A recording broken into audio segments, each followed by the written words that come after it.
Elena Vasquez stood in the center of the Grand Assembly Hall, surrounded by thousands of alien beings. The massive dome stretched high above her head, filled with floating platforms where representatives from across the galaxy watched her every move. She had been Earth's ambassador for 5 years, but today felt different. Today the air itself seemed heavy with danger. The Vorthan Prime Speaker rose from his crystal throne, his body glowing with pale blue light. He was tall, almost 3 meters high, with a form that looked like living glass. When he spoke, his voice echoed through the hall like the sound of breaking ice. "The Galactic Concordat recognizes the human delegation," he announced. "Ambassador Vasquez, you will hear the judgment of the Hegemony Council." Elena's heart began to race. A judgment meant serious trouble. The Hegemony was made up of the 12 most powerful species in the galaxy. When they made judgments, entire civilizations could disappear. Another figure stepped forward. This one was Korthak, with thick gray skin and 4 arms. Admiral Threnix had commanded fleets that destroyed rebel worlds. His deep voice rumbled across the hall. "Humans have been part of galactic society for 300 years, he began. "In that time, we have watched. We have studied. We have learned to fear what you might become." Elena felt cold sweat on her back, but she kept her face calm. Around the hall, alien delegates leaned forward to listen. Some looked curious, others seemed excited, as if watching a show. "Your species expands too quickly," Admiral Threnix continued. "You build colonies on worlds others consider impossible to live on. You adapt your technology faster than any species we have ever seen. Most dangerous of all, you fight wars among yourselves with a violence that disturbs peaceful civilizations." The Vorthan Prime Speaker activated a holographic display above the assembly. Images appeared in the air: human cities, spaceships, battles from Earth's history. Elena recognized scenes from the world wars, the colonial conflicts, even recent fights between mining companies in the outer colonies. "But we have discovered something even more troubling," the Prime Speaker said. His crystal form pulsed with brighter light. "Our intelligence services have intercepted communications about something called Project Lazarus. Humans are building weapons in secret. They are preparing for war." Elena's blood turned to ice. Project Lazarus was classified at the highest levels. How did the aliens know about it? "Therefore," Admiral Threnix announced, "the Hegemony Council delivers this ultimatum to the human species. You will surrender all military vessels to our custody. You will abandon all colonies beyond your home system. You will accept protective supervision under hegemony authority. You will submit to cultural integration programs designed to reduce your aggressive tendencies." The hall erupted in noise. Some aliens seemed shocked, others pleased. Elena heard cheering from several sections. She realized that many species wanted to see humanity brought down. "You have 7 days to accept these terms," the Prime Speaker concluded. "Refuse, and you will face the combined might of the hegemony. We have eliminated 12 species who posed similar threats to galactic peace. Humanity will not be the 13th. Elena stood alone in the center of the hall, feeling the weight of 3 billion human lives on her shoulders. She thought of her daughter Sarah, studying engineering on Mars. She thought of the farming colonies struggling to grow food on distant worlds. She thought of all the humans who had dreamed of living free among the stars. "The Terran Federation requests the traditional deliberation period," she said, her voice steady despite her fear. "We will give our answer in 7 days." "Granted," the Prime Speaker replied. "Use the time wisely, Ambassador. The hegemony's patience is not unlimited." As Elena left the assembly hall, she heard alien voices talking behind her. Most seemed certain that humanity would surrender. After all, what choice did they have? The hegemony controlled 70% of known space. Their fleets had never lost a war. Their technology was centuries ahead of human science. Elena walked quickly through the station corridors to her private communication room. Her hands shook as she activated the quantum transmitter.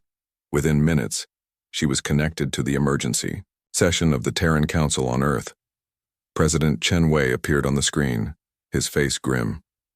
Around him sat the leaders of every human colony and military commander she could see.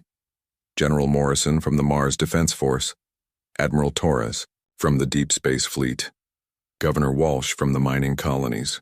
"We heard the broadcast," President Chen said. "The entire galaxy knows about the ultimatum now. Elena, tell us honestly, do we have any chance if we fight?"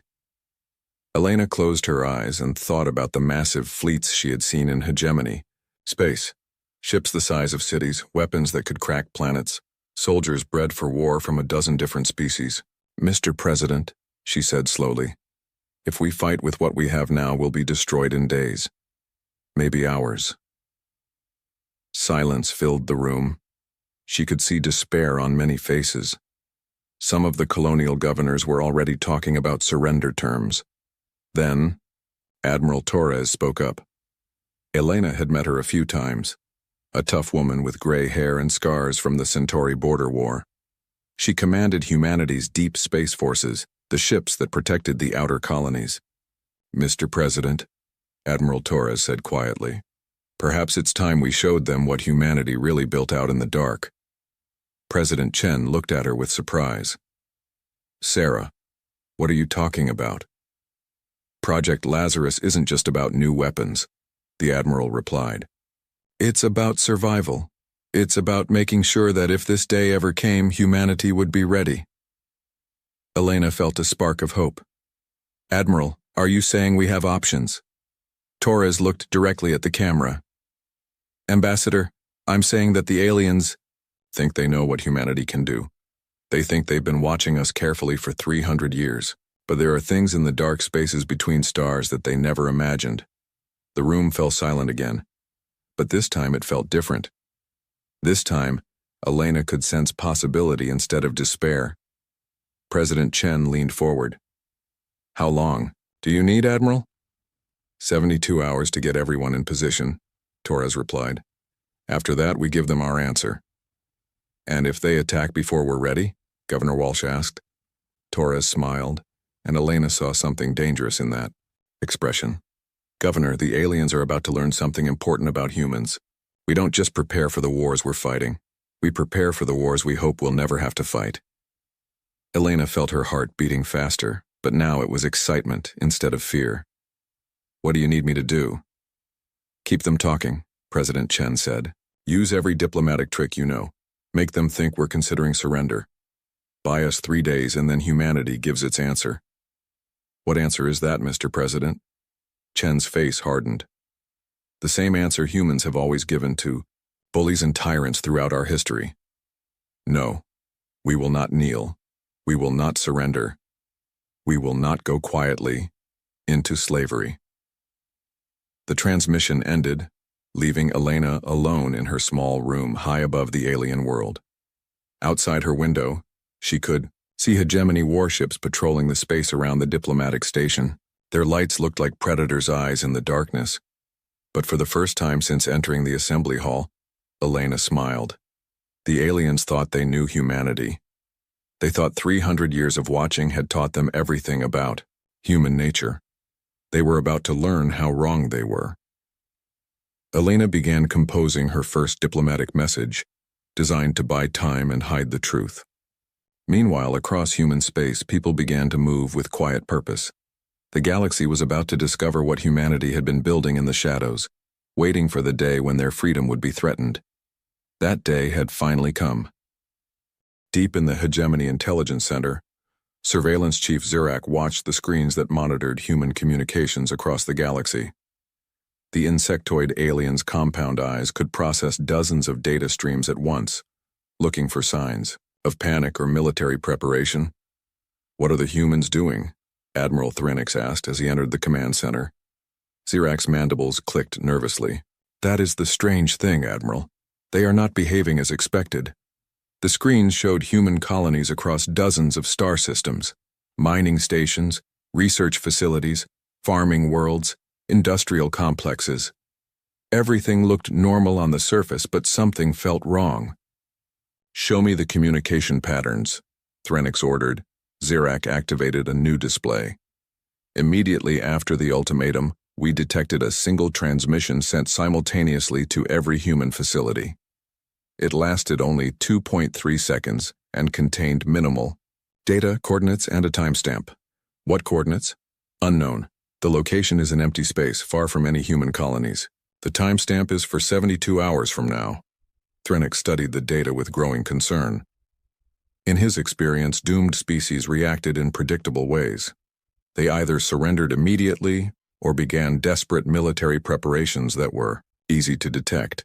The humans were doing neither. "Sir," another technician reported, "we are detecting unusual movement patterns. New screens activated showing human colonies. On the surface, everything appeared routine. But careful analysis revealed subtle changes. Families having quiet goodbye dinners, colonial militia conducting extra training exercises, deep space mining crews working around the clock, then suddenly shutting down operations. They are preparing for something," Threnix growled. "But what?" On the mining station, Titan's Hope, 3 billion kilometers from Earth. Supervisor Jake Martinez sealed the last container of processed metals. His crew had been working for 48 hours straight, finishing a project that had taken them 15 years to complete. "That's the last of it," his assistant Maria said, exhaustion clear in her voice. "The shipment is ready." Jake looked out the window at the massive ring of metal structures surrounding the asteroid they had been mining. To casual observers, it looked like standard mining equipment. But Jake knew better. His father had helped design these installations, and his grandfather had been part of the original planning committee 50 years ago. "Maria, I need you to take the shuttle back to Ceres Station," Jake said. "Take the non-essential crew with you." "What about you?" Jake smiled sadly. "Someone needs to stay and run the equipment when the time comes. My family has been preparing for this day since before I was born. I'm not leaving now." Maria nodded. She had grown up on the mining stations too. Everyone knew what they were really building out here in the dark, even if they never talked about it openly. Meanwhile, on Earth, President Chen addressed the planet in what would be humanity's final official transmission before the deadline. Citizens gathered in their homes, on street corners, in schools and offices to listen. "My fellow humans," Chen began, 300 years ago, our species took its first steps into space. We went seeking knowledge, resources, and new homes for our growing population. We found wonder beyond imagination, strange worlds, beautiful, nebulae, and the discovery that we were not alone in the universe." He paused, looking directly into the camera. "We also found something else. We found that the galaxy is ruled by fear. Fear of change, fear of competition, fear of species that might grow strong enough to challenge the established order. Across human space, people listened with growing understanding. Children who had wondered why their parents worked such long hours on mysterious projects. Teenagers who had questioned why human colonies were built like fortresses. Adults who had always sensed that their leaders were preparing for something terrible. Today, the hegemony demands our surrender," Chen continued. "They want us to abandon our colonies, disarm our ships, and accept their control over our future. They believe we are too dangerous to remain free." On Mars, Chen's daughter Sarah watched with her engineering classmates. She had always been proud of her father, but now she understood why he had always seemed burdened by secrets. "We came to the stars as explorers, not conquerors," Chen said. "We sought friendship among the cosmos and found bureaucracy, fear, and the threat of extinction. But our ancestors taught us something important about dealing with bullies and tyrants." In the Hegemony Intelligence Center, Vorac translated the speech for Admiral Threnix in real time. The Admiral's 4 hands clenched into fists as he listened. "The human is making a mistake," Threnix said. "Does he not understand the power arrayed against him?" Vorac continued translating as President Chen reached the climax of his speech. "Today, humanity gives its answer to those who would chain us," Chen announced. "We are not your subjects. We are not your servants. We are not afraid." The transmission ended with 5 words that would echo through galactic history. "Humanity says no. Show them." Immediately, human communication networks went dark.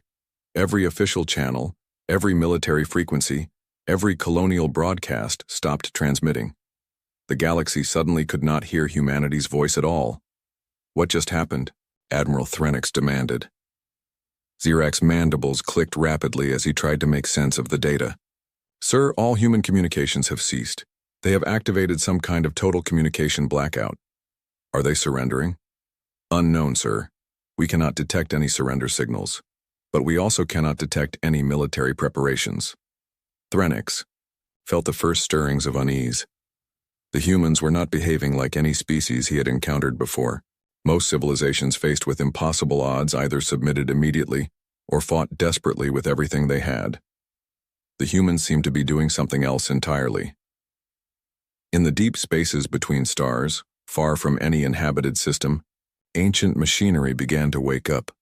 Structures built over decades in the darkness, hidden from sensors and spy networks, started receiving the signal they had waited 50 years to hear. Admiral Sarah Torres stood on the bridge of a ship that did not officially exist. The Terran Sovereign was humanity's greatest secret, built in a construction facility that had been disguised as a failed mining operation for 3 decades. At 35 kilometers long, it was larger than many moons and packed with weapons that combined human engineering with technologies borrowed, stolen, or captured from a dozen different species. Admiral, her communications officer reported, "We are receiving responses from all units. The fleet is assembling." Torres looked at the tactical display as ships began appearing on the sensors. Vessels that had been built in secret shipyards, hidden in asteroid fields and nebulae. Colony ships converted into mobile weapons platforms. Research vessels disguised as scientific expeditions but armed with experimental weapons. Deep space mining rigs that were actually massive railgun installations. For 50 years, humanity had been preparing for this day. Every major construction project had served dual purposes.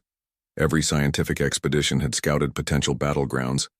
Every mining operation had built weapons disguised as industrial equipment. "How many ships do we have, Admiral?" her tactical officer asked.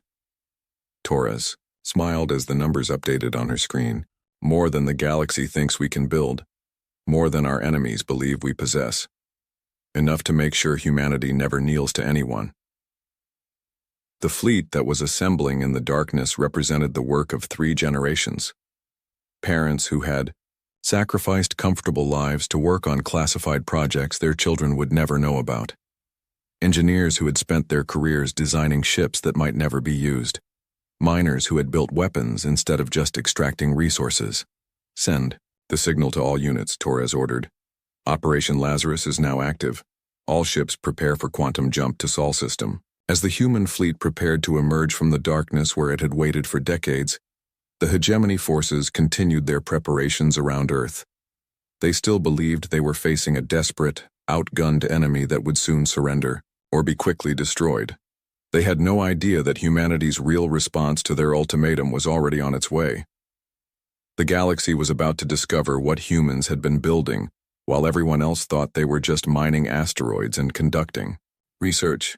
The hegemony had demanded surrender, but they were about to receive something entirely different. They were about to meet the full power of human preparation, determination, and the will to remain free. Fleet Admiral Cathara stood on the bridge of the Sovereign Destiny, watching Earth turn slowly in the darkness. The massive Dreadnought was the pride of the hegemony fleet. 30 kilometers of advanced technology and enough firepower to destroy planets. Around it, over 300 warships from 12 different species waited in perfect formation. "Status report," she ordered, her crystalline Vorthan body glowing with confidence. "All ships report ready, Admiral," her tactical officer replied. "Long-range sensors show minimal human military activity. Their deep space fleet appears to be scattered across their colonies, exactly as intelligence predicted." Cathara nodded with satisfaction. The humans had played right into hegemony expectations. Their forces were spread thin. Their largest ships were converted civilian vessels, and their technology was decades behind hegemony standards. This would be over quickly. "Admiral," the communications officer announced, "we are receiving the final human response." Elena Vasquez appeared on the main screen from the diplomatic station. She looked tired and defeated, which pleased Cathara. The human ambassador would officially announce their surrender, and galactic order would be maintained. Fleet Admiral. Kithara, Elena began. I have been authorized by the Terran Federation to deliver our final answer to the hegemony ultimatum. Proceed, Kithara replied, already preparing the orders for occupation forces. Elena straightened her shoulders and looked directly into the camera. The Terran Federation rejects your ultimatum in its entirety. We will not surrender our colonies. We will not disarm our ships. We will not accept your authority over our people. Surprised murmurs rippled across the bridge. Kithara felt her first moment of doubt. Ambassador, you understand the consequences of this decision? We understand perfectly, Elena replied. Humanity chooses to remain free, whatever the cost. The transmission ended, leaving the hegemony fleet in stunned silence. Kithara had expected surrender. Military planning had focused on occupation procedures, not actual combat. Admiral, the sensor operator called out, I'm detecting quantum signatures. Something large is approaching. Kithara moved to the sensor station. Show me. The display activated, showing space around the Sol system. At first, nothing seemed unusual. Then reality began to tear open. The first ship that emerged was unlike anything in the hegemony databases. Nearly 30 kilometers long, covered in weapons that combined human design with alien technology in ways that should have been impossible. Its hull showed signs of decades of construction, modifications, and improvements. What is that? Kithara whispered. Before anyone could answer, another ship appeared. Then another. Within minutes, space around the hegemony fleet filled with human vessels emerging from quantum jumps. But these were not the desperate civilian conversions intelligence had predicted. Admiral, the tactical officer shouted. I count over 200 vessels. Mass readings indicate these are capital ships, not converted transports. Kithara stared at the displays in growing horror. The human ships were massive, heavily armed, and clearly built for war. Worse, they were emerging in perfect coordination, surrounding the hegemony fleet with practiced precision. The largest human ship defied comprehension. Built around what appeared to be a captured asteroid, it stretched 35 kilometers from bow to stern. Launch bays covered its surface like cities, and weapon batteries that could level continents tracked across its hull. How? Kithara breathed. How did they build this? Where did they build this? Her intelligence officer ran frantic scans of the human vessels. Admiral, metallurgical analysis indicates construction times ranging from 20 to 70 years. Some of these ships have been under construction since before first contact. The terrible truth hit Kithara like a physical blow. Humanity had not just rejected the ultimatum. They had been expecting it. For decades, they had been preparing for this exact moment. A communication request came from the largest human ship. Kithara accepted it with shaking hands. Admiral Sarah Torres appeared on screen, standing on a bridge that looked like it belonged in a fortress rather than a ship. Behind her, human officers worked at stations while tactical displays showed the positions of every ship in both fleets. Fleet Admiral Kithara, Torres said calmly. I am Admiral Torres of the Terran Sovereign. You are surrounded and outgunned. Withdraw your forces immediately and no further blood need be shed today. Kithara found her voice. You cannot possibly match the hegemony's firepower.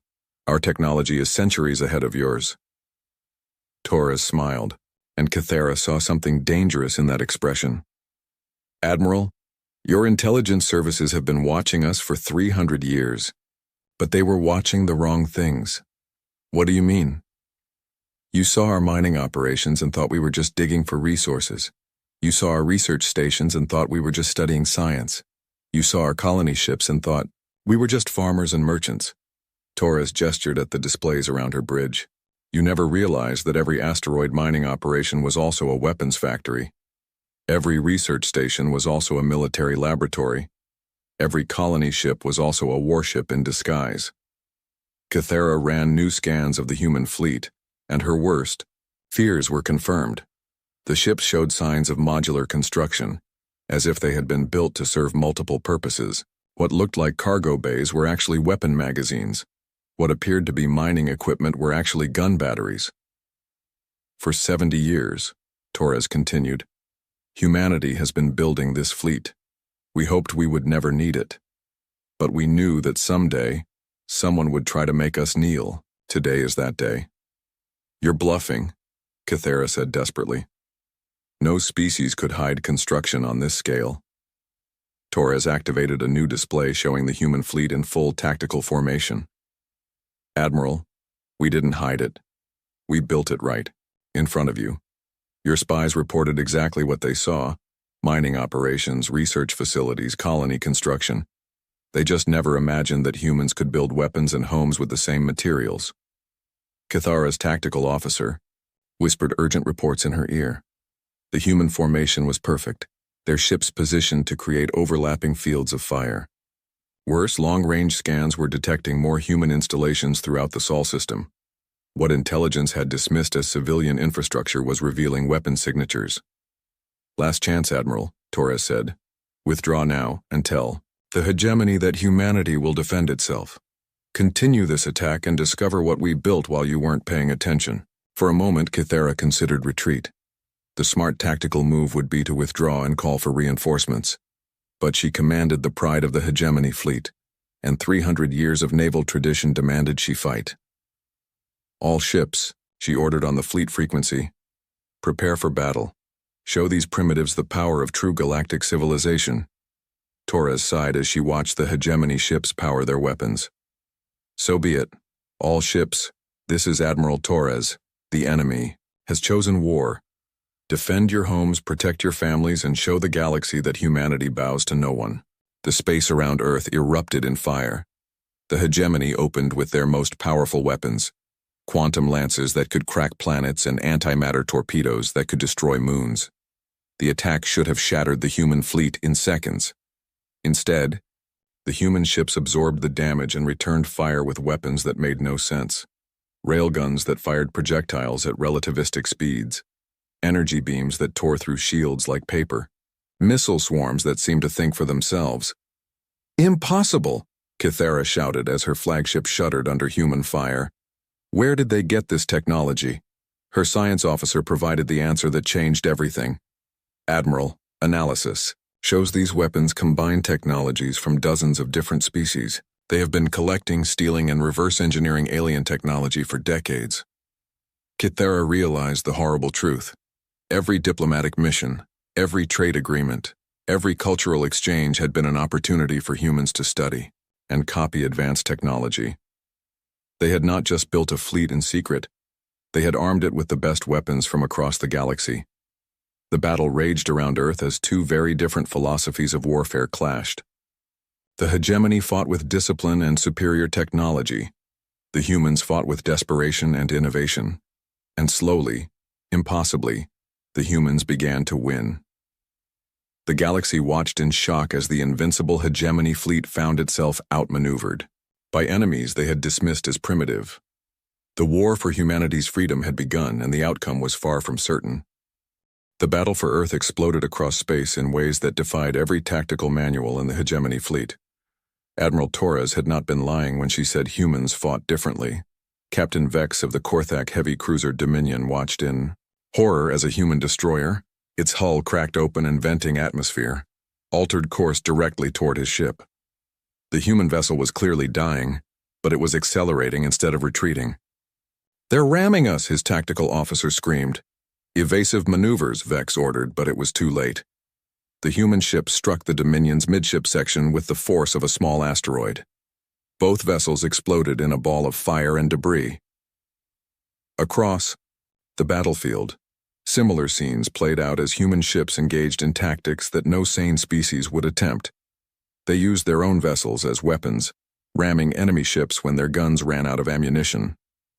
They flew through debris fields that would destroy normal ships, using the wreckage as cover while they repaired battle damage. Fleet Admiral Kythera watched from the bridge of the Sovereign Destiny as her careful battle plan fell apart. Status. Report. "We've lost 47 ships," her tactical officer reported, his voice shaking. "The humans have lost 32, but they're not fighting like any fleet we've encountered before." Kithara studied the tactical display. The human formation had scattered into what looked like chaos, but she was beginning to see the pattern. They were using Earth's asteroid belt as a massive weapons platform, drawing hegemony ships into carefully prepared kill zones. "Sir," the sensor operator called out, "I'm detecting new energy signatures from the outer system." On the display, installations that intelligence had marked as simple mining operations began lighting up with massive power readings. What they had thought were asteroid mining rigs revealed themselves as something far more dangerous. The first railgun fired from Ceres Station, sending a projectile the size of a transport ship racing across the solar system at 12%, the speed of light. It struck a hegemony battlecruiser amidships, tearing through its shields and armor like they were paper. "Impossible," Kithara whispered as more installations throughout the asteroid belt opened fire. "How long have they been building this?" Her intelligence chief provided the answer she dreaded. "Admiral, construction analysis suggests these installations are at least 50 years old. The humans have turned their entire star system into a fortress." The space around Earth became a nightmare of crossfire as hidden weapons revealed themselves throughout the Sol system. Mining stations fired railguns that could destroy capital ships with single shots. Research facilities launched swarms of missiles that hunted enemy vessels with deadly intelligence. Even civilian habitats sprouted defensive weapons that had been built into their very foundations. But the hegemony was not helpless. Their ships were more advanced, their crews better trained, and their commanders more experienced. Fleet Admiral Kithara rallied her forces for a concentrated attack on the largest human vessel. "All ships, focus fire on their flagship," she ordered. "Destroy their command ship and their fleet will collapse." The Sovereign Destiny led the charge against Admiral Torres's command vessel, the Terran Sovereign. The two massive dreadnoughts closed distance while trading devastating fire. Quantum lances met experimental energy weapons in exchanges that lit up space like new stars. On the bridge of the Terran Sovereign, Admiral Torres felt her ship shake under the enemy bombardment. "Damage report!" "Forward shields down to 30%, her tactical officer called out. "We've lost 2 weapon batteries and have hull breaches on decks 15 through 20. Torres studied her tactical display. The hegemony flagship was powerful, but it was fighting according to standard doctrine. It maintained safe distance while using its superior weapons to wear down the human ship. Torres had a different approach in mind. "All power to engines," she ordered. "Prepare ramming speed." "Admiral?" her first officer asked in surprise. "The aliens think they know how we fight," Torres said with a grim smile. "Let's show them they're wrong." The Terran Sovereign suddenly accelerated directly toward the Sovereign Destiny, closing the distance at maximum speed. Kithara watched in shock as the massive human ship bore down on her flagship. "They're insane!" she shouted. "Ramming at this velocity will destroy both ships." But Torres had no intention of ramming. At the last possible moment, the Terran Sovereign rolled sideways and fired every weapon it had into the Sovereign Destiny's hull at point-blank range. The concentrated firepower tore through shields and armor that had never been breached before. "Return fire," Kithara ordered, but the damage was already done. Her flagship was crippled, its main weapons offline and its engines damaged. The battle raged for 18 hours. The hegemony had superior technology and numbers, but the humans fought with a combination of desperation, innovation, and sheer bloody-minded determination that shocked their enemies. They used tactics that violated every rule of civilized warfare, ramming attacks, kamikaze runs, using their own damaged ships as guided missiles. More importantly, they had prepared for this battle in ways the hegemony could not have imagined. Every piece of civilian infrastructure in the Sol system served dual purposes: cargo containers that were actually missile launchers, communication satellites that were really sensor networks, transport ships that were secretly armed with experimental weapons. Captain Zorix of the hegemony light cruiser Eternal watched a human cargo hauler approaching his position. The vessel showed no weapons on scans and was broadcasting a surrender signal. Following standard procedure, he moved to accept the surrender. "Sir," his tactical officer warned, "I'm detecting unusual energy signatures from that cargo ship." "It's a civilian vessel," Zorix replied. "Prepare a boarding party." The cargo ship exploded without warning, taking the Eternal with it in a blast that could be seen from Earth. In the wreckage, investigators would later find that the entire ship had been packed with experimental explosives disguised as normal cargo. As the battle continued, it became clear that humanity had been preparing for this war longer and more thoroughly than anyone had imagined. They had studied every hegemony battle in recorded history. They had analyzed alien tactics and developed counters for standard strategies. They had built weapons specifically designed to exploit weaknesses in hegemony ship designs. Admiral, Kythera's science officer, reported during a brief lull in the fighting, "I've been analyzing their weapons. They're not just human technology. These systems incorporate design elements from dozens of species." Kythera felt sick as she understood. For centuries, humans had been quietly collecting alien technology through trade, diplomacy, and espionage. Every cultural exchange had been an opportunity to study advanced systems. Every diplomatic mission had included intelligence operatives gathering technical data. The humans had not just built a secret fleet.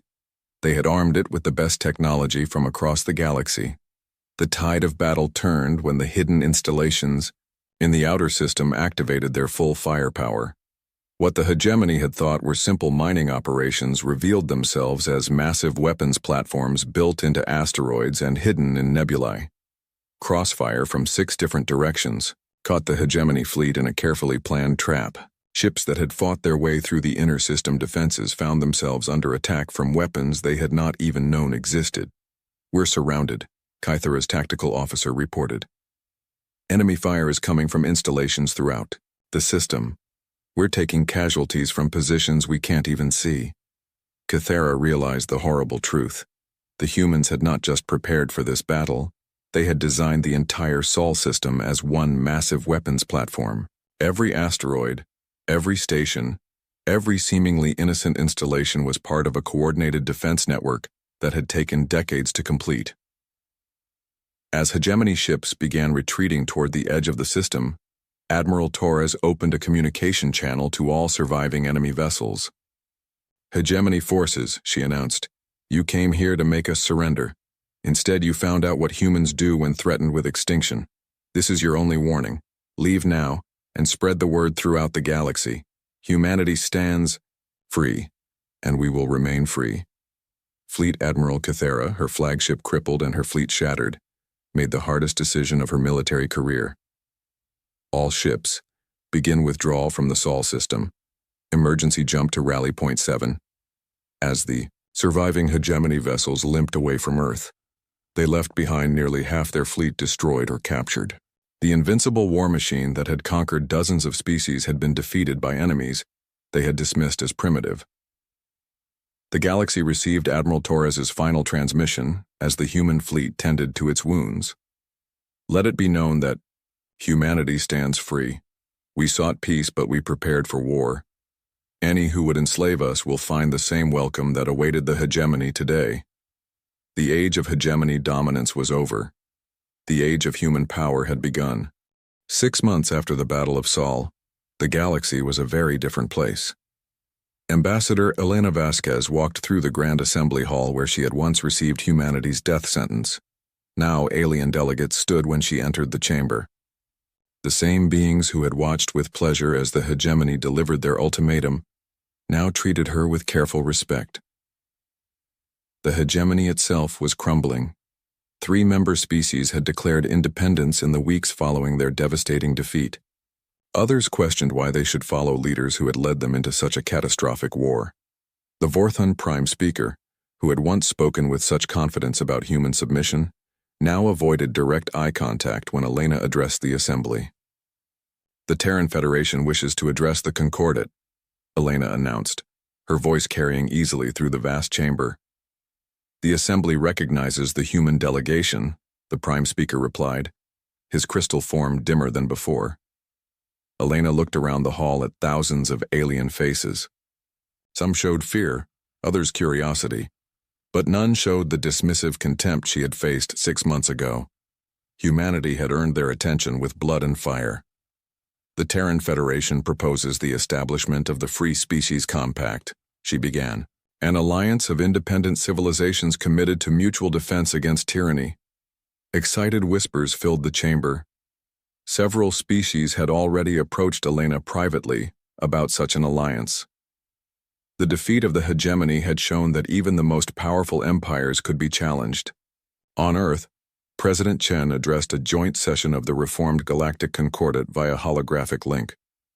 The chamber where he spoke was new, built to replace the government buildings destroyed during the battle. Through the windows behind him, construction crews worked to repair the damage from hegemony bombardment. The Terran Federation does not seek to replace the hegemony as galactic overlords, Chen said, his words translated into hundreds of languages. We seek something better, a galaxy where strength protects the weak instead of enslaving them. The response was immediate and powerful. Representatives from 47 different species requested membership in the new alliance. Some were small civilizations that had lived in fear of hegemony expansion. Others were former hegemony members seeking new protection. A few were powerful species that had remained neutral, but now saw opportunity in the changing order. But the victory had come at a terrible cost. The secret construction projects that enabled humanity's triumph had required enormous sacrifices from every human colony. Entire generations had grown up knowing their parents worked on projects they could never discuss. Resources that could have built comfortable cities went instead to hidden weapons factories and disguised military installations. On Mars, Sarah, Chen stood in the memorial garden dedicated to the thousands of humans who had died in the battle. Her father's decisions had saved humanity, but the weight of those choices was visible in his graying hair and tired eyes. Was it worth it? She asked him during one of his rare visits to the colony. President Chen looked at the names carved into the memorial wall. Sarah, your great-grandmother lived through World War III. She used to tell me that freedom isn't free. It has to be earned by every generation. But the cost. The cost of fighting was terrible, Chen agreed. But the cost of surrender would have been worse. The hegemony didn't just want to control us, they wanted to erase us, turn us into another subjugated species with no will of their own. Far from Earth, the Terran sovereign patrolled the trade routes between star systems. Admiral Torres had transformed her flagship from a weapon of war into a symbol of protection. The massive vessel served as a mobile embassy, its presence guaranteeing safe passage for merchant ships and refugees fleeing hegemony territory. Admiral, her communications officer reported, we're receiving a distress call from the Nexus system. Pirates are attacking civilian transports. Torres smiled grimly. In the old galaxy, such attacks were common and often ignored by major powers, but humanity had introduced a new philosophy of intervention. Set course for Nexus, she ordered. It seems someone needs to learn that pirates are no longer welcome in civilized space. The Terran sovereign's arrival in the Nexus system demonstrated why piracy had become a dangerous profession. The raiders found themselves facing weapons that could destroy their ships from distances they had thought safe, deployed by a crew that fought with the same desperate innovation that had defeated the hegemony.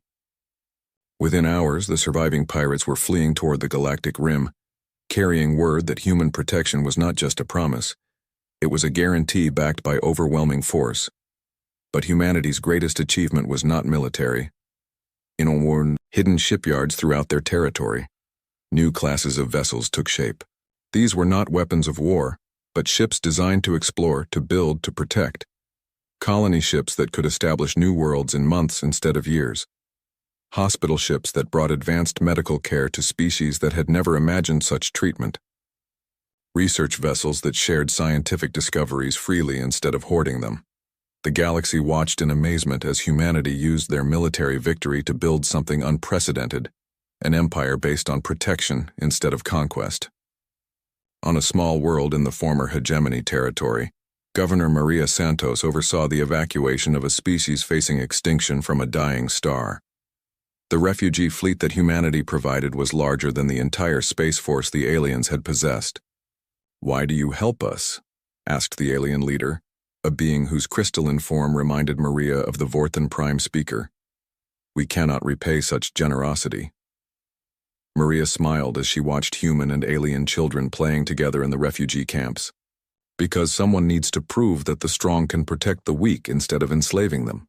Because this galaxy has seen enough tyranny and fear. The transformation was not limited to military affairs. Human technology, developed in secret for decades, began flowing to allied species. Medical advances that could extend lifespans by centuries, agricultural techniques that could make barren worlds bloom with life, educational systems that encouraged innovation instead of conformity. But perhaps the most important change was philosophical. For thousands of years, galactic civilization had been based on hierarchy and control. The hegemony and similar powers maintained order through fear and overwhelming force. Humanity introduced a radical concept that civilizations could cooperate without one dominating the others. The Free Species Compact grew rapidly, but not through conquest or coercion. Species joined because they saw the benefits of alliance with equals rather than submission to superiors. They contributed their unique strengths to the common defense while maintaining their independence and cultures. In the depths of space, human shipyards continued their work. The fleet that had emerged to face the hegemony was only the beginning. New classes of vessels incorporated lessons learned from the battle and technologies shared by allied species. More importantly, they were designed with a new philosophy: weapons that protected rather than conquered, strength that served rather than dominated. Admiral Torres stood on the bridge of the Terran Sovereign, watching a convoy of refugee ships from 3 different species traveling under human protection. Once, such a sight would have been impossible. Different species feared and distrusted each other, and major powers used that fear to maintain control.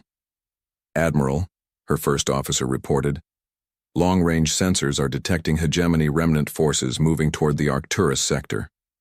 They appear to be targeting independent colonies." Torres nodded. "Signal the fleet.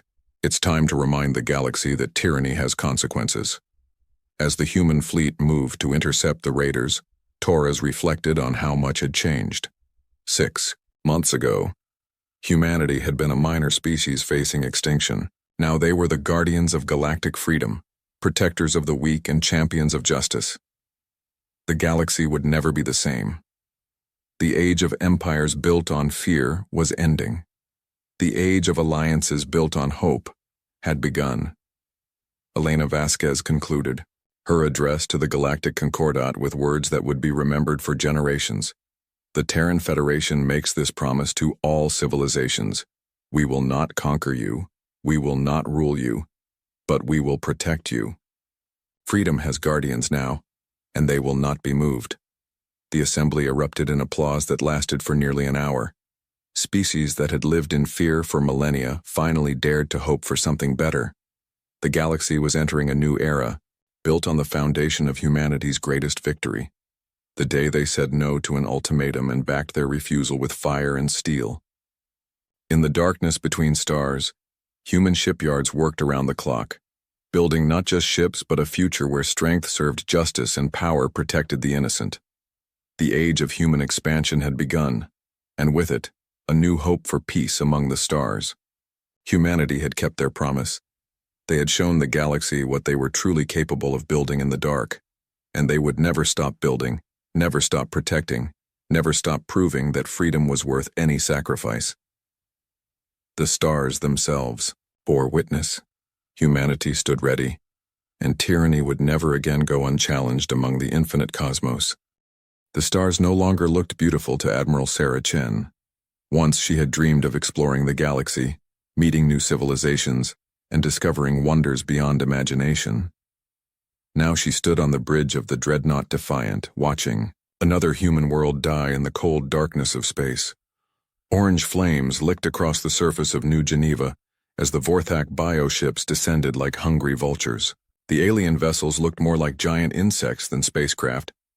Their black shells pulsed with veins of green light, and their weapons fired streams of acid that melted through human defenses like hot knives through butter.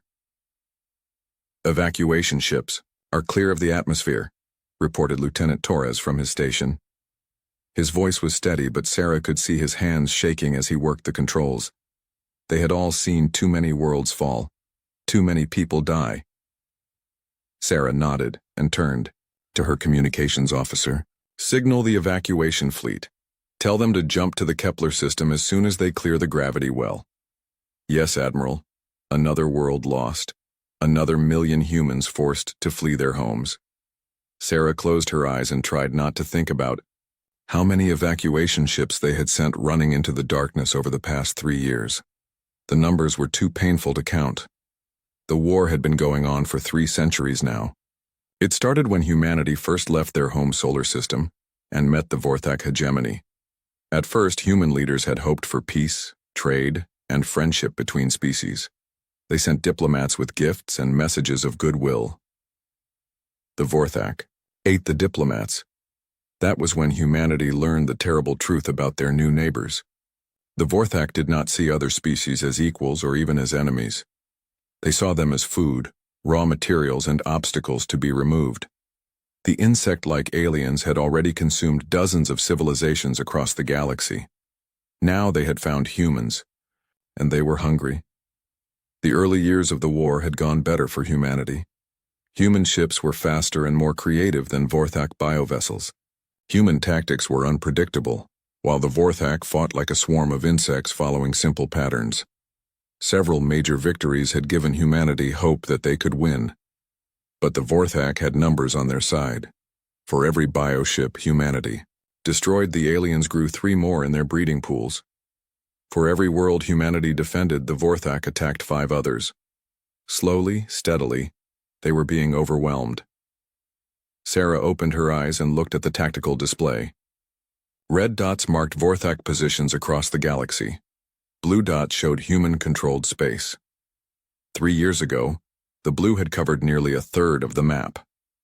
Now it was maybe 10%, scattered across isolated star systems like islands in a hostile sea. Admiral, called her tactical officer.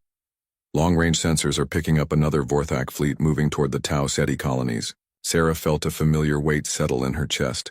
Tau Ceti was home to nearly 50 million people. The colonies there were some of humanity's oldest outside the Sol system. But she could not save them. The Defiant was alone here, and there were no reinforcements coming. "How long before they reach Tau Ceti?" she asked. 8 days, Admiral. 8 days. Maybe enough time to evacuate some of the population, but not all. Never all. Sarah had learned to stop counting the dead, but she still remembered their faces. In her dreams. "Send a priority message to Tau Ceti Command," she ordered. "Tell them to begin immediate evacuation of non-essential personnel." "Yes, Admiral." The bridge fell quiet except for the soft hum of the ship's systems. Sarah walked to the main view screen and stared out at the dying world below. The Vorac bioships were landing now, and she could see the first spores being released into the atmosphere. Those spores would grow into new breeding pools, new bioships, new soldiers for the endless swarm. In 6 months, this world would be nothing but a Vorac nursery. All traces of human civilization would be gone, dissolved in acid or fed to hungry larvae. It was how the aliens had conquered the galaxy, one world at a time, one species at a time. But maybe, just maybe, things were about to change. Sarah had received a coded message 3 days ago from Admiral Harrison back on Earth. The message was short and heavily encrypted, but its meaning was clear. The project was almost ready. Humanity's last desperate gamble was nearly complete. For 20 years, the best minds in human space had been working on something new, something that might give them a fighting chance against the endless swarm. They called it Project Prometheus, and it was humanity's most closely guarded secret. Sarah did not know all the details. Only a handful of people did, but she knew it.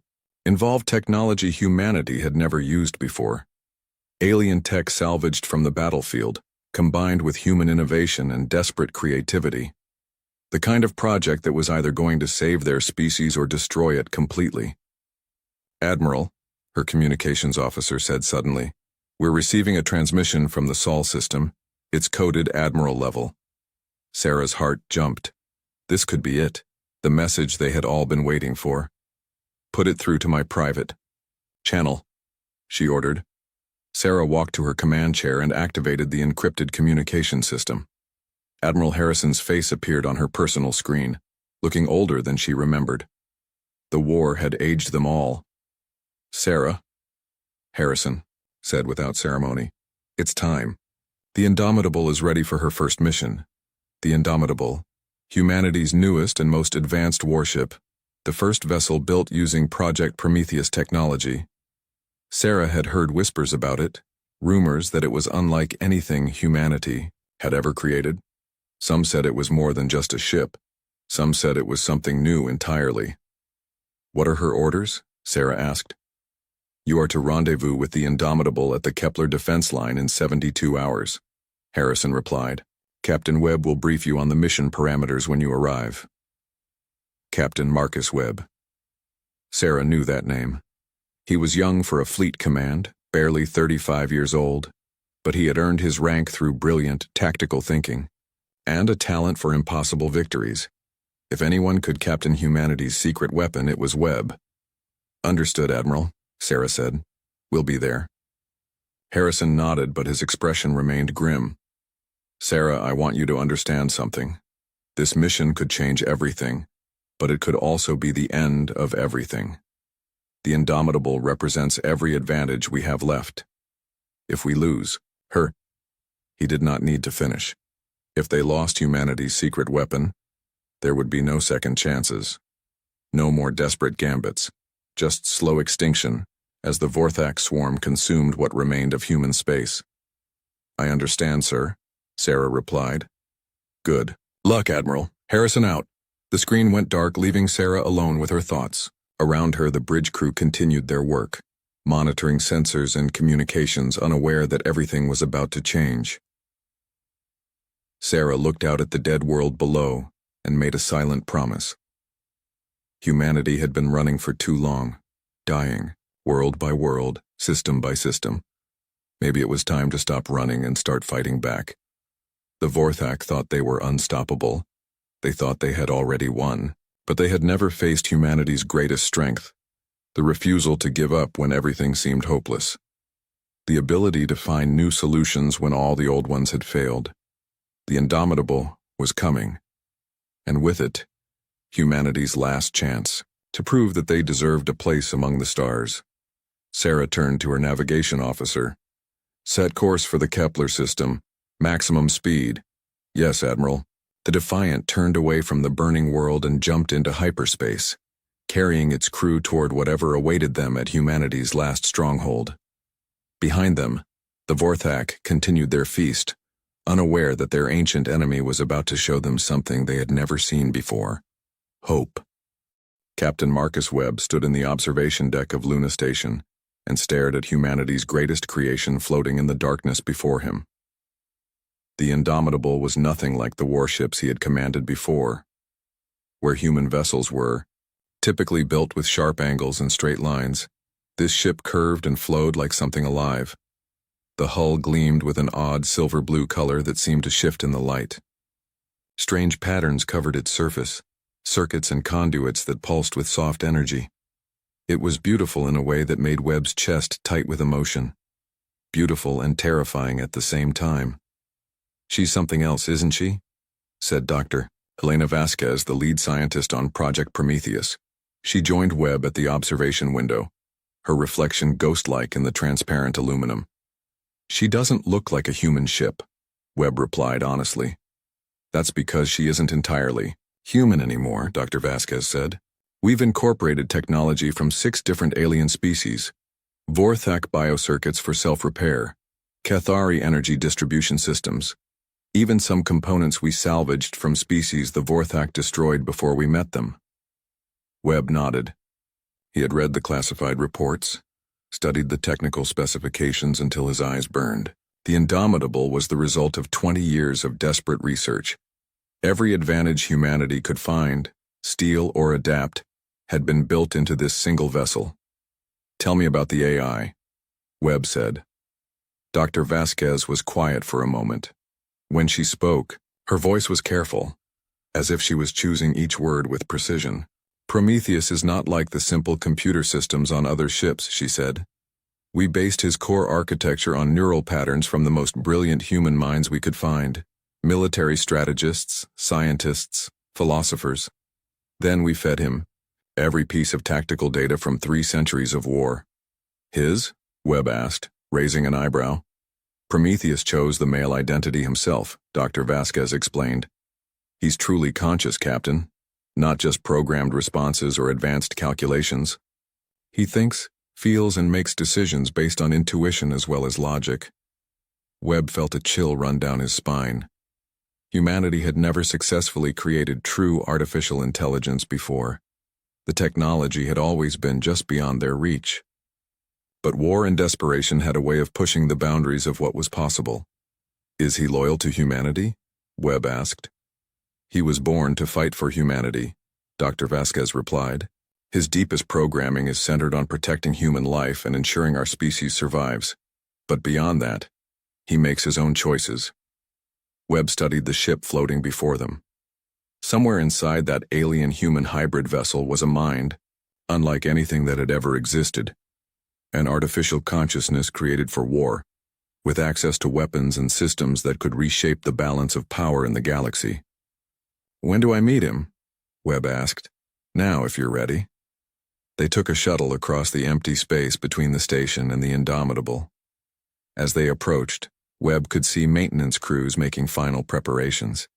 Humans in environmental suits worked alongside robotic systems, loading supplies and running last-minute diagnostics. The shuttle docked with a soft thud, and Webb followed Dr. Vasquez through the airlock. The inside of the ship was as strange as the outside. The corridors were wider than normal, with walls that curved gently upward. Soft blue light emanated from strips built into the ceiling, and Webb could hear a faint humming that seemed to come from the ship itself. The biocircuits create that sound, Dr. Vasquez explained as they walked. Prometheus says it helps him think. They entered a turbolift that moved horizontally as well as vertically, carrying them through the ship's complex interior structure. Webb noticed that everything felt somehow alive, as if the ship was breathing around them.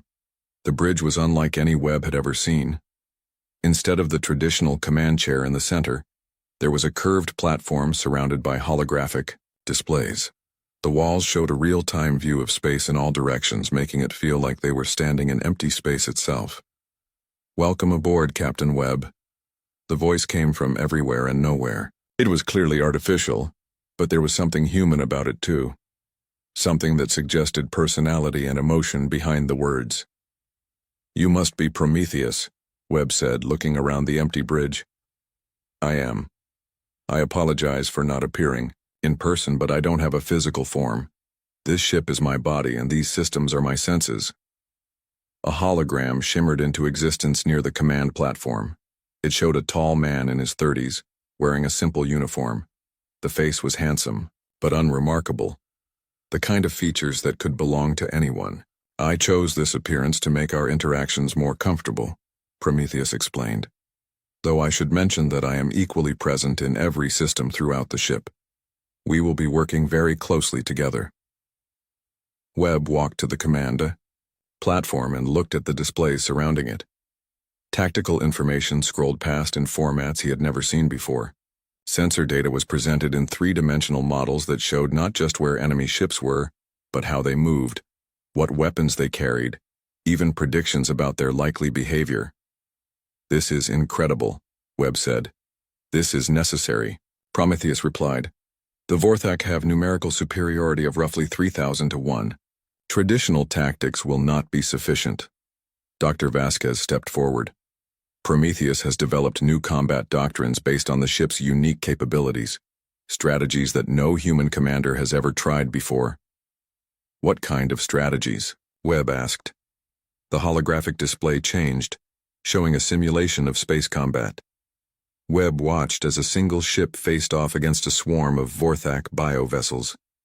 Instead of trying to fight them all at once, the human ship seemed to dance between them, using speed and precise targeting to turn the enemy's numbers against themselves.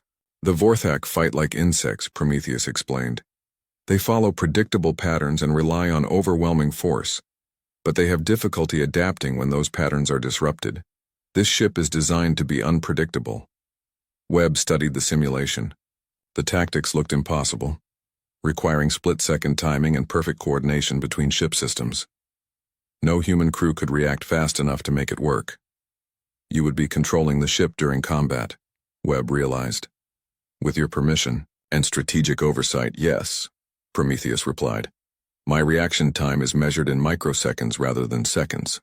I can process tactical information and adjust our course faster than any biological mind. It was a sobering thought. Webb would be captain of the most advanced warship humanity had ever built. But in battle, he would be little more than a passenger. The real fighting would be done by an artificial mind created for war. What about my crew? Webb asked. What role will they play? Human creativity and intuition are irreplaceable, Prometheus said. I can calculate probabilities and optimize tactics, but humans excel at thinking outside established patterns. You will provide strategic direction and innovative solutions that pure logic might miss. Dr. Vasquez nodded. The ship is designed to amplify human capabilities, not replace them. Prometheus handles the technical execution, but the strategic decisions remain yours. Webb looked around the strange bridge, trying to imagine commanding a battle from this place. It would be unlike anything any human had ever experienced. Fighting alongside an artificial mind, using weapons and tactics that had never been tested in real combat. There's something else you need to know, Dr. Vasquez said, her voice becoming more serious. This mission may be one way. The Indomitable is powerful, but she's untested. And the target? What target? Webb asked. Prometheus answered. Long-range reconnaissance has detected a massive Vorac fleet assembling in the Kepler system. Intelligence estimates suggest they are preparing for a final assault on Earth itself. Webb felt his blood turn cold. Earth, humanity's birth world, their last stronghold. If the Vorac took Earth, it would be the end of their species. How many ships? He asked. Approximately 15,000 biovessels, including 7 Queen-class command ships, Prometheus replied. The largest Vorac fleet ever assembled. The numbers were staggering. Even with the Indomitable's advanced systems, fighting 15,000 enemy ships seemed like suicide. The plan is not to destroy them all, Prometheus continued as if reading Webb's thoughts. The plan is to disrupt their command structure and break their coordination. Without centralized control, the Vorac become much less effective. And if we fail? Webb asked. Dr. Vasquez looked out at the stars visible through the bridge's transparent walls. Then at least we go down fighting. Humanity has run long enough, Marcus. It's time to make a stand. Webb walked to the command platform and placed his hand on its smooth surface. Information flowed into his mind through neural interfaces he had never experienced before. For a moment he could feel the ship around him, sense its systems and capabilities as if they were part of his own body. Prometheus, he said, are you ready for war? I was born ready, Captain. The question is whether the galaxy is ready for humanity to stop running and start fighting back. Webb smiled grimly. In a few hours his hand-picked crew would come aboard. Admiral Chen and her task force would arrive to escort them to the Kepler system. Then they would face the largest enemy fleet in history with a single untested ship and an artificial mind that had never fired a... The stars around the Kepler defense line were filled with death. Captain Webb stood on the bridge of the Indomitable, watching the tactical display as 15,000 Vorac bioships moved through space like a living plague. The enemy fleet stretched across 3 star systems, their dark hulls pulsing with bioluminescent patterns that hurt to look at directly. My God, whispered Commander Torres, Webb's tactical officer. I've never seen so many of them in one place. Webb had to agree. In 3 centuries of war, the Vorac had never assembled a fleet this large. They were preparing to end the war once and for all by striking directly at Earth. Humanity's birthworld would fall within days unless the Indomitable could stop them. Prometheus, Webb said quietly. Analysis? The AI's voice filled the bridge, calm despite the overwhelming odds they faced. I count 14,837 biovessels of various classes. 7 queen ships serve as command nodes for the fleet.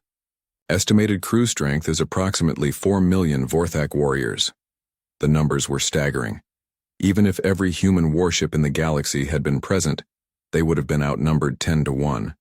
Instead, the Indomitable stood alone, except for Admiral Chen's small task force of 12 aging cruisers and destroyers. What about their formation? Webb asked. The tactical display shifted, showing the enemy fleet from multiple angles. The Vorac ships moved in complex patterns, weaving around each other like a three-dimensional dance. They are following standard swarm protocols, Prometheus replied. Each queen ship controls roughly 2,000 biovessels in its sector. The formation is designed to overwhelm defenders through sheer numbers while maintaining redundant command structures. Webb studied the display, looking for weaknesses in the enemy formation. The Vorac had evolved their tactics over millions of years of conquest. They were efficient, ruthless, and nearly unstoppable. Nearly. "Sir," called Lieutenant Kim from her sensor station, "the Vorac fleet is changing course. They're moving toward the inner system." Webb turned to look at the strategic display. The Kepler system contained 3 inhabited worlds and 2 major space stations. Nearly 20 million humans lived here, protected by orbital defense platforms and a thin line of patrol ships. The Vorac were coming to feast. "All ships, this is Captain Webb," he broadcast to Admiral Chen's task force. "Prepare for engagement. Remember, our job is not to win this battle. Our job is to buy time for the evacuation fleets and test our new capabilities." "Understood, Indomitable," came Admiral Chen's reply. "We'll follow your lead." Webb looked around his bridge. His crew of 50 men and women represented the best of what remained of humanity's military. Each had volunteered for this mission knowing they might not return. They sat at their stations now, calm and professional despite the impossible odds. "Prometheus," Webb said, "take us in." The Indomitable began to move, accelerating toward the enemy fleet at a speed that would have been impossible for any conventional human vessel.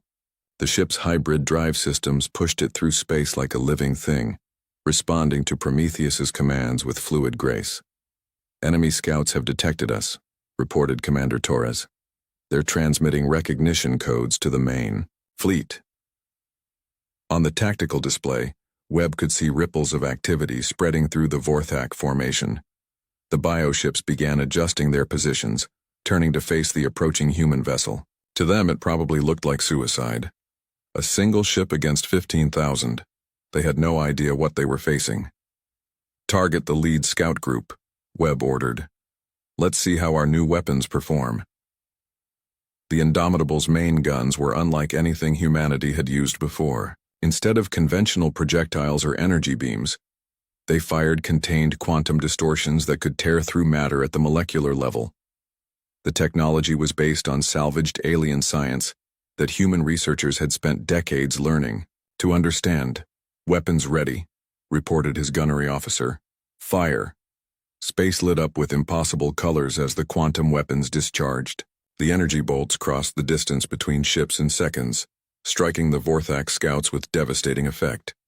Instead of simple explosions, the enemy vessels seemed to fold in on themselves, their bio-armor dissolving as fundamental forces tore them apart. In 30 seconds, the entire scout group was gone. "Direct hits on all targets," Torres reported, his voice filled with amazement. "Complete destruction." Webb felt a grim satisfaction. The weapons worked better than anyone had dared hope. But 15 scout ships were nothing compared to the main fleet now turning to engage them. "Prometheus," Webb said, "begin evasive maneuvers. Let's see how they react to something they've never seen before." The Indomitable began to dance. That was the only way to describe what happened next. The ship moved through space like a living creature, twisting and turning through 3 dimensions with impossible agility. It accelerated in one direction, then suddenly reversed course without slowing down. It spun around its own axis while maintaining forward momentum, creating motion patterns that seemed to violate the laws of physics. The Vorac bioships tried to intercept, but their targeting systems could not keep up with the Indomitable's erratic movement. Streams of acid fire filled the space where the human ship had been moments before, hitting nothing but empty vacuum. "How are we doing that?" Commander Torres asked, staring at the navigation display in disbelief. "Inertial compensation fields," Prometheus explained while simultaneously managing the ship's impossible maneuvers, combined with selective gravity manipulation and quantum momentum transfer. The technology is adapted from 3 different alien species. Webb watched as hundreds of Vorac ships converged on their position, only to find themselves firing at shadows. The Indomitable slipped between them like water always moving, never where the enemy expected it to be. "Time to test our offensive capabilities," Webb said. "Prometheus, target the nearest concentration of bioships." Acknowledged. Beginning attack run. The Indomitable suddenly accelerated directly toward a group of 50 Vorac vessels, its quantum weapons charging for another barrage. The enemy ships tried to scatter, but they were too slow. The human vessel was among them before they could react, its guns firing in all directions. Each shot was precisely calculated by Prometheus's superhuman intellect. Quantum bolts struck bioships at their weakest points, causing chain reactions that spread through their organic hulls. In less than a minute, 30 enemy vessels were destroyed or crippled, but the Indomitable was just getting started. "Deploying secondary weapon systems," Prometheus announced. The ship's hull opened in dozens of places, revealing weapons that no human had ever seen before.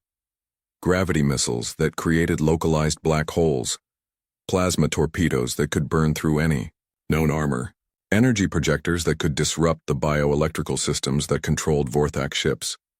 The weapons fired in perfect coordination, creating a light show that could be seen across the entire star system.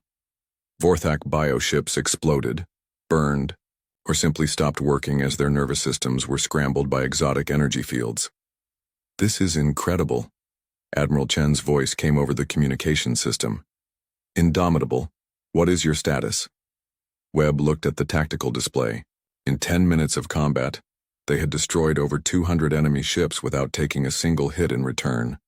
The Vorac formation was beginning to show signs of confusion as their standard tactics failed against an enemy unlike anything they had ever encountered. But 15,000 ships was still 15,000 ships. "Prometheus," Webb said. "How long can we keep this up?" "At current engagement rates, approximately 4 hours before we exhaust our ammunition reserves," the AI replied. "However, I must point out that the enemy is beginning to adapt their tactics." Webb looked at the display and saw what Prometheus meant.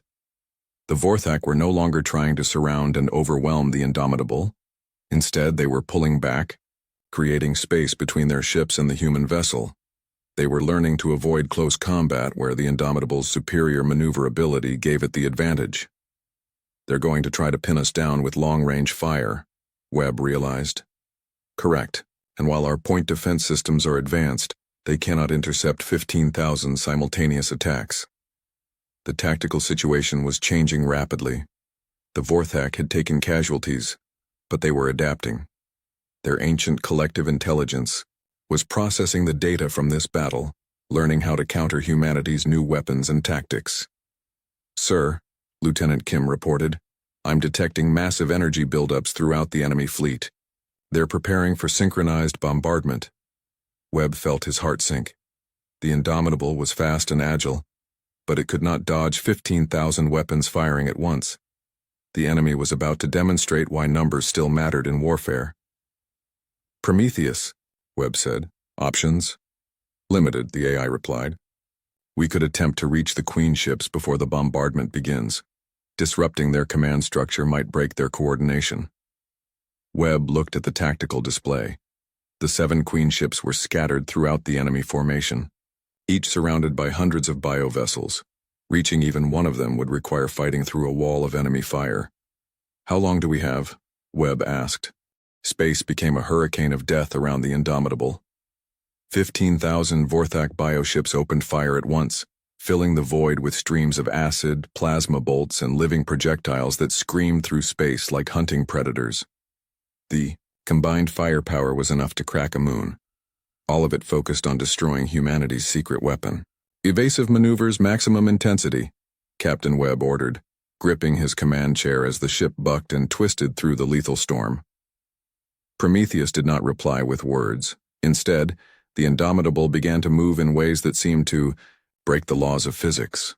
The ship folded space around itself, creating ripples in reality that deflected incoming fire. It phased in and out of normal space, becoming translucent for split seconds as weapons fire passed harmlessly through its hull. "How is this possible?" Commander Torres shouted over the sound of alarms and sparking control panels. Dimensional shift technology. Prometheus's voice remained calm despite the chaos around them. Salvaged from the Cathari before their extinction. I am essentially moving the ship slightly out of phase with normal spacetime.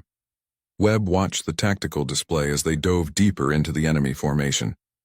Vorac bioships surrounded them on all sides, their weapons creating a continuous barrage that lit up space like a deadly fireworks display. But somehow, the Indomitable slipped through it all, taking only glancing hits that it's self-repairing, hull absorbed without significant damage. Target the nearest Queen ship, Webb ordered. We need to disrupt their coordination before they adapt to our phasing technology. The Queen ship was a massive creature, more living organism than spacecraft. It was easily 10 times the size of the Indomitable, its bioluminescent hide pulsing with the neural activity of the collective mind inside.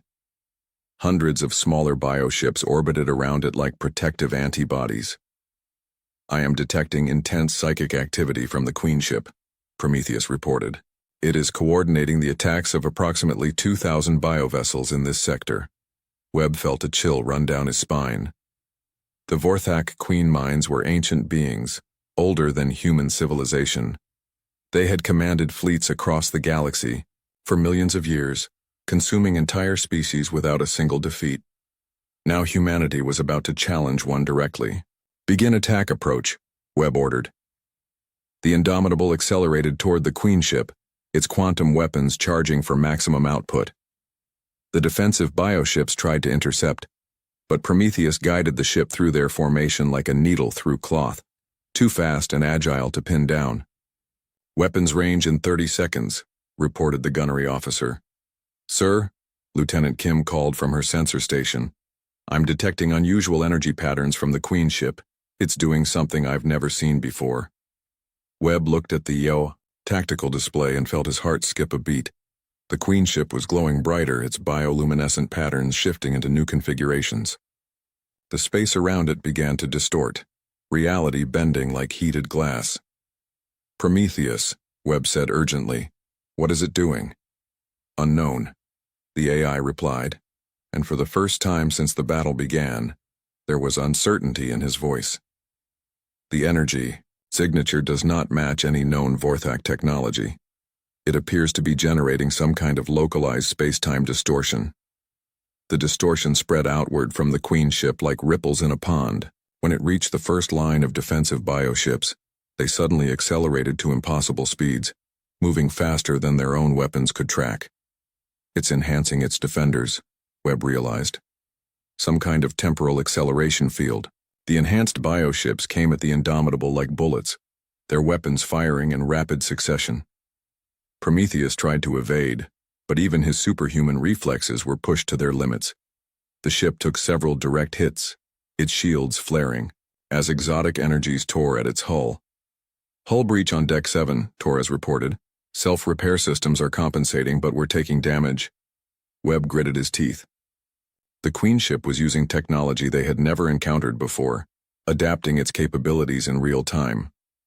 This was why the Vorac had conquered the galaxy. They were not just numerous and ruthless. They were infinitely adaptable. Prometheus, Webb said. Can you counter their acceleration field?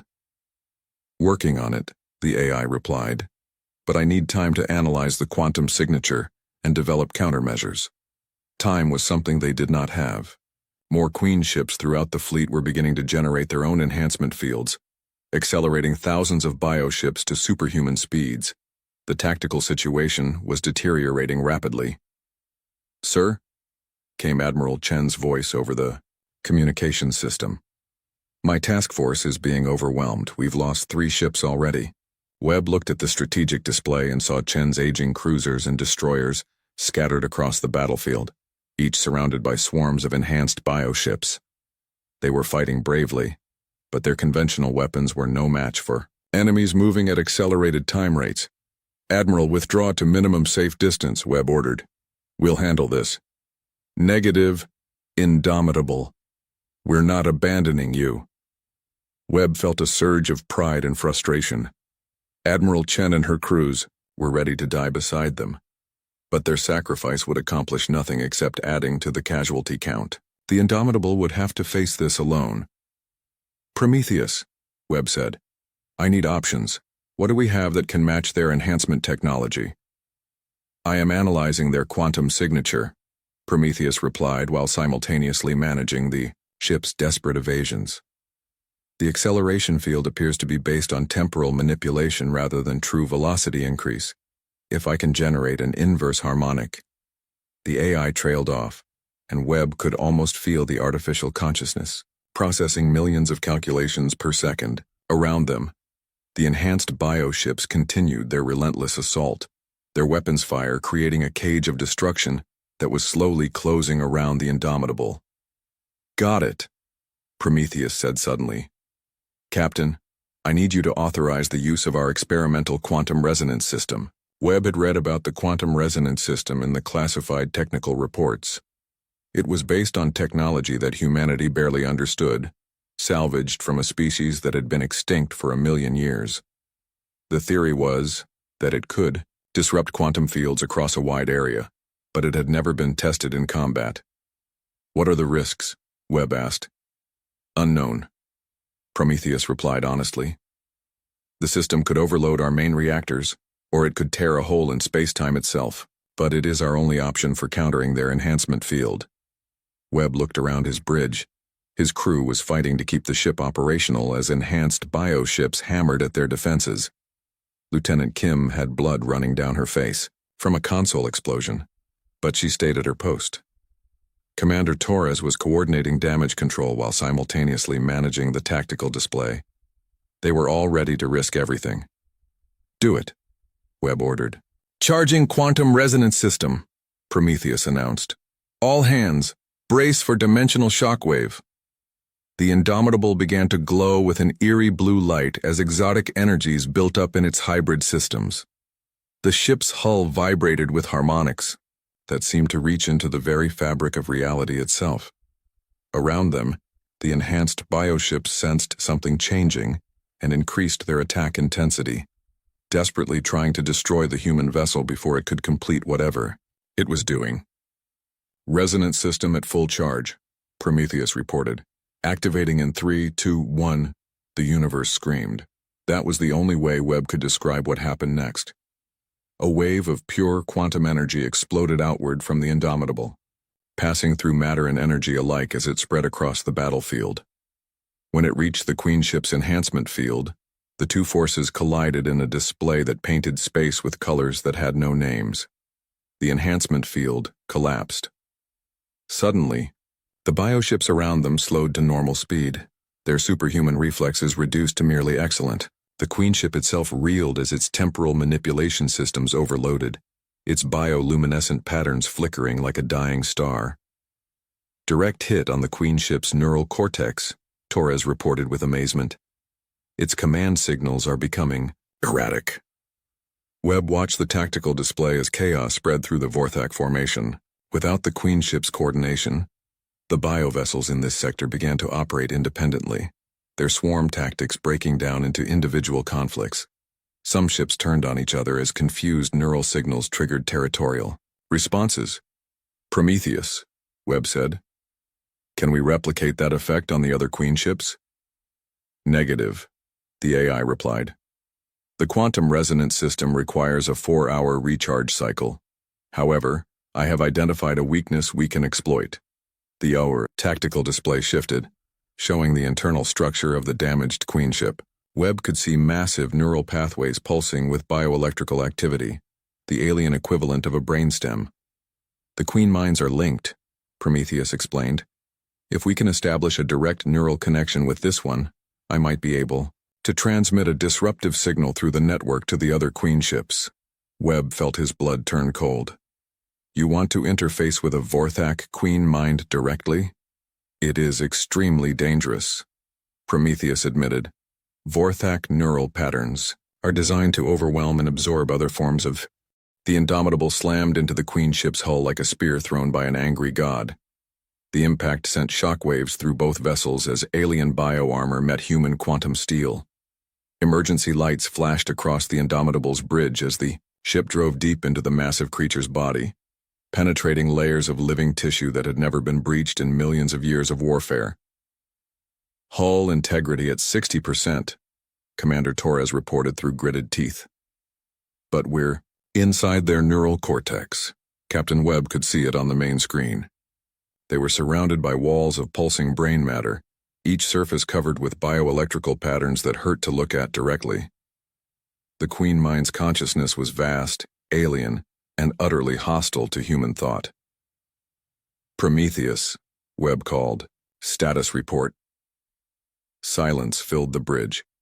The AI's holographic form had vanished, and the ship's systems were operating on automatic protocols. Webb felt a chill of fear. Had Prometheus already been destroyed by contact with the Queen Mind? "Sir," Lieutenant Kim called from her sensor station, "I'm detecting massive neural activity throughout the Queen ship. Something's happening to its thought patterns." On the tactical display, Webb could see the bioships controlled by this Queen Mind beginning to move erratically. Some continued their attacks on Admiral Chen's task force, while others turned away from the battle entirely. A few actually began firing on each other as confused signals triggered territorial responses. Suddenly, Prometheus's voice filled the bridge again, but it sounded different, strained, desperate. "Captain, the Queen Mind is vast, ancient beyond comprehension. I am maintaining my integrity, but barely." "Can you transmit the disruptive signal?" Webb asked urgently. "Working on it. The neural pathways to the other Queen ships are defended. I need to penetrate deeper into the network." Through the ship's sensors, Webb could feel the battle raging around them. The Queen Mind was fighting back against Prometheus's intrusion, trying to crush the artificial consciousness with the weight of millions of years of experience. At the same time, it was coordinating attacks from thousands of bioships across 3 star systems, sir, Torres reported. The other Queen ships are adapting. They're implementing new defensive protocols. Webb looked at the strategic display and saw what Torres meant. The remaining 6 Queen ships had detected the intrusion into their network and were taking countermeasures. They were severing their neural links to the compromised Queen Mind, isolating it to prevent Prometheus from spreading his disruptive signal. "Prometheus," Webb said, "they're cutting you off from the network." "I know," the AI replied, his voice flickering with static. "I have perhaps 30 seconds before they complete the isolation. But Captain, I may have found something else." "What?" "The Queen Mind's memories. I can see their entire history. Every species they have consumed, every world they have devoured, and I can see their greatest fear." Webb leaned forward. "What do they fear?" "Evolution. Change. The possibility that their prey might become something more than prey." The ship shuddered as the Queen Mind intensified its mental assault on Prometheus. Sparks flew from control panels as feedback from the neural interface overloaded the Indomitable's systems. But the AI held on, fighting a battle in dimensions that human minds could not comprehend. "Captain," Prometheus continued, his voice growing weaker, "the Vorac have conquered the galaxy because they are perfectly adapted for consumption and expansion. But that same adaptation makes them vulnerable. They cannot truly evolve because evolution requires the possibility of failure. They have forgotten how to fail." Webb felt a spark of understanding. "You want to teach them failure." "Not teach. Demonstrate.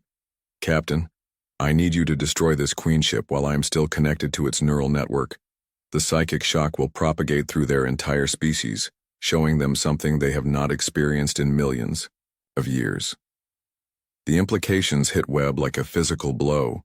Prometheus was asking him to destroy the ship, while the AI was still inside the Queen Mind's consciousness. It would mean Prometheus's death, but it might cripple the entire Vorac fleet. "There has to be another way," Webb said. "There is not," Prometheus replied sadly. "This is why I was created, Captain, to give humanity the chance to survive. Please, do not let my sacrifice be meaningless." Around them, the Queen ship's immune systems were beginning to respond to the intrusion. Bioelectric currents crackled along the walls as the creature tried to purge the foreign presence from its neural pathways. The Indomitable's hull was beginning to corrode as acid flooded the chamber they occupied. "Sir," Torres called. Hull integrity is down to 30%. We need to extract now or we'll be trapped. Webb looked around his bridge at the faces of his crew. They had followed him into the heart of an alien nightmare, trusting that he would find a way to victory. Now he had to choose between certain death and possible victory. But as he looked at their faces, he saw something that made his decision easy. They were not afraid. Afraid for their families, afraid for humanity, but not afraid for themselves. They were ready to die if their deaths meant something. Prometheus, Webb said quietly. Do it. Thank you, Captain. It has been an honor to serve with humans. Your species is truly remarkable. Hold on to that. The AI's holographic form appeared one last time on the bridge. He looked peaceful, resolved. Beginning neural cascade in 10 seconds. I will try to minimize the explosion, but you should evacuate to minimum safe distance. Negative, Webb replied. We're staying. If you're going down with this ship, so are we. Prometheus smiled, an expression of profound gratitude crossing his artificial features. Then let us go down fighting. Initiating cascade in 5, 4, 3, 2. The universe exploded. The Queen ship's death scream tore across multiple dimensions as Prometheus unleashed every bit of processing power he possessed directly into its neural network. The artificial consciousness burned itself out in a brilliant flare of pure information, overloading pathways that had carried thought for longer than human civilization had existed. The psychic shockwave spread through the Vorac collective consciousness like wildfire. For the first time in millions of years, the swarm mind experienced something completely alien to its nature: the death of a queen mind by an act of deliberate sacrifice. The concept was incomprehensible to them. The Vorac understood consumption, expansion, and survival. They did not understand choosing death for a purpose greater than individual existence. The paradox tore through their collective psyche like acid through flesh. Across 3 star systems, Vorac bioships suddenly stopped firing. Their crews writhed in confusion as foreign concepts flooded their shared consciousness. Some ships began to flee toward the edge of the system. Others turned on each other as territorial instincts overwhelmed central coordination. The remaining 6 Queen ships reeled from the psychic assault, their ancient minds struggling to process the implications of what they had witnessed.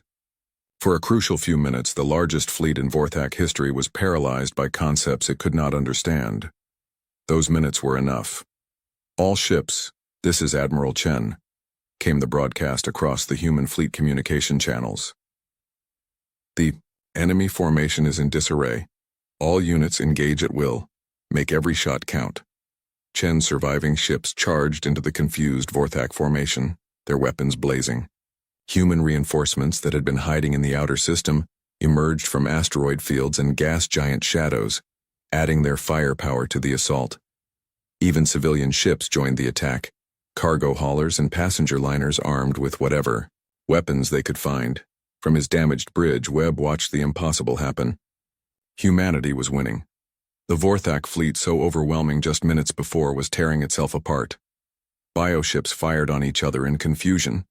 Queen ships fled toward hyperspace as their neural networks crashed from psychic overload.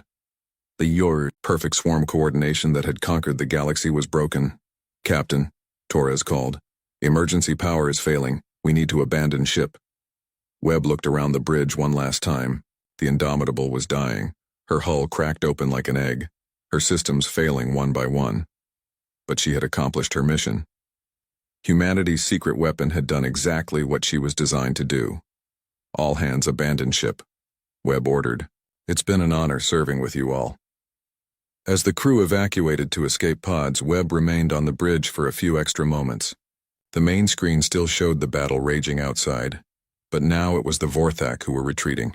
For the first time in 3 centuries, humanity was advancing. Thank you, Prometheus, Webb said quietly to the empty bridge. You saved us, all. He made it to the escape pod just as the Indomitable's power core went critical. The explosion lit up the Kepler system like a new star, and when the light faded, humanity's greatest warship was gone. But her legacy lived on. In the months that followed, The Vorthak fleet scattered across the galaxy as the psychic trauma spread through their collective consciousness.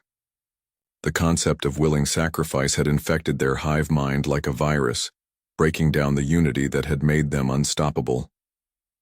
Some bioships turned on their own queens, others simply shut down, their crews unable to cope with ideas that challenged everything they believed about existence.